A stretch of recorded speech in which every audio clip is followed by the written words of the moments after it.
I'm celebrating spring by creating a dish specially designed for my vegetarian customers. I've been playing around with beautiful produce from my garden that have just come into season, and the inspiration behind my spring cookpot was this beautiful bowl, which I discovered on a journey to the Eastern Cape. This was used to prepare steamed puddings by lining muslin cloth in the bowl and then tying it with a beautiful little spring. To start your cookpot, we need to layer the bottom with portobellini mushrooms. Now slice your mushrooms evenly, just so that they're not too thin, otherwise they'll completely disintegrate when cooking in the consomme. You're going to need about 3 of these portobellinis. I'm going to cover them with the most exotic and rich consomme that I've prepared with morel mushrooms. Now what happens with this consomme, as it reduces, it almost becomes sticky, but the flavor is fantastic. Now layer the mushrooms in the bottom, and then on top of this we're putting the consomme. Each and every layer contributes to color, flavor, texture, and you want to keep these vegetables as fresh and crunchy as possible. Just spoon over the consomme, and then we're going to decorate with a few fava beans and garden peas.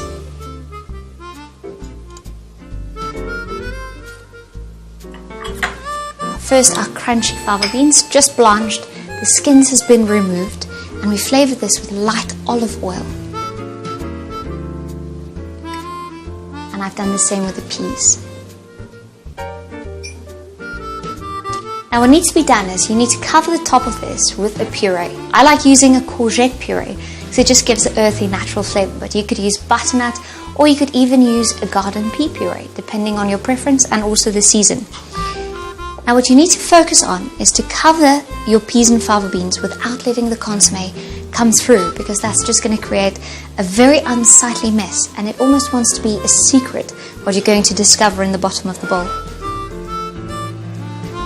At this point we've got a clean canvas on which you can bring in our color, and the first element is our tomatoes. Now arrange all of these ingredients in threes. Visually it just creates a beautiful balance, and also for each and every bite that you can take, you'll ensure that you have a little bit of everything. Now we have our baby carrots, and these are going to give a beautiful crunch to the dish. And they also lighten the dish. You don't want to compact it too much, because as it steams, it will actually sag in a little bit. Our red peppers, cut them into little triangles, once again just bite size, and 3 per pot.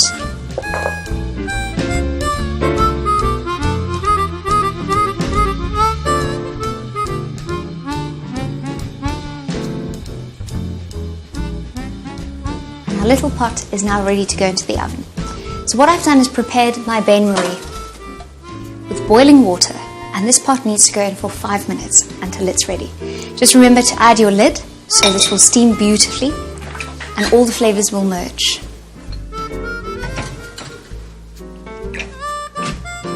I can already smell all the beautiful flavors coming from the pot, and this color is just fantastic. Because it's only steamed for 5 minutes, you retain the nutrients but also the vibrancy of this dish. Now, as I explained, every single ingredient that we put on here now contributes to the flavor and the visual effect. And you want lots of little color and playful textures. The first is my fennel. Now here we have the sweetness but also the licorice aroma, which always reminds me of spring. And just arrange that beautifully in your pot to make sure that with each bite you're going to get a little piece of this fennel coming through. Now our rocket, and I love using the tender stems of the rocket because this gives the peppery aromas, and then also the oxalis, the beautiful savory and sour flavors from my childhood. Now along with that, we're putting in the oxalis flowers, and from here on you need to start working quickly as they tend to wilt quite rapidly. And for a little bit of color and vibrance, we've got the viola flowers. Now these are fantastic to cure some headaches, but you do need to eat quite a few every day. And to resemble that light spring breeze, I'm going to pick a few petals from these pansies and just sprinkle them liberally over the dish.